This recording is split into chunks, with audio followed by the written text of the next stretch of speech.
இயேசு கிறிஸ்துவின் இன்ப இனிய நாமத்தில் வாழ்த்துகிறோம். இன்றைய வேத வசனம், கர்த்தரை நோக்கி அமர்ந்து அவருக்கு காத்திரு, காரிய சித்தியுள்ளவன் மேலும் தீவினைகளை செய்கிற மனுஷன் மேலும் எரிச்சலாகாதே. கிறிஸ்துவுக்குள் அன்பானவர்களே, ஏமாற்றத்தினால் மனவேதனை வருவதுடன் கோபம், எரிச்சல், பொறாமை மற்றும் பலவிதமான கேடான எண்ணங்கள் மனதில் வந்து செல்லும். ஏமாற்றம் என்பது வாழ்க்கையின் ஒரு பகுதியாகும். வாழ்க்கையின் ஏமாற்றங்களை எல்லாம் மிகவும் எளிதாக சமாளித்தவர் தாவீது பக்தன் என்றுதான் சொல்ல வேண்டும். அவர் தனது வாழ்க்கையில் அடைந்த ஏமாற்றங்களுக்கு அளவே இல்லை.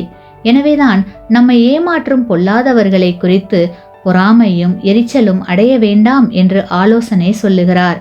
இந்த நாளில் நம்முடைய தேவனாகிய கர்த்தர் நமக்கு தரும் வாக்குத்தத்தம் என்னவென்றால், நம்முடைய சூழ்நிலைகள் எப்படி இருந்தாலும் நாம் அவருக்காக காத்திருக்கும் பொழுது மிகுந்த சமாதானத்தினாலும் மன மகிழ்ச்சியினாலும் நிரப்புவார்.